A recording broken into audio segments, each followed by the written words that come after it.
avoidance is a very common way to deal with things that you're afraid of. You just don't want to deal with it. And so rather than calling in and find out what you can do, you sort of back off and say, well, maybe I'll be able to afford it next month. And then when I do that, I'll be able to call in and have a much nicer conversation rather than having to say, sorry, I can't make it. Not realizing that there are ways to hold you over until that happens. There are ways to keep it in good standing that whole time so you don't get late fees, you don't hurt your credit.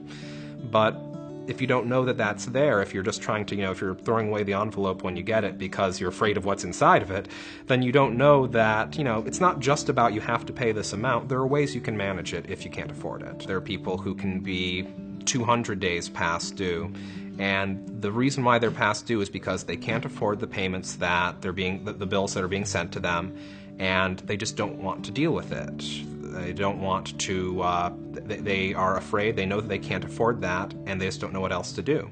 And then the reason they can't afford the payment is because they're unemployed, which is a very common problem, especially in the past few years.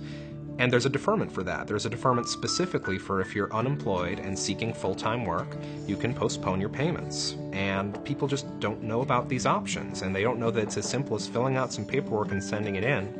And it not only keeps the loan in good standing, it keeps interest from accruing on some types of loans. And it buys you the time you need to find that employment and then to move forward.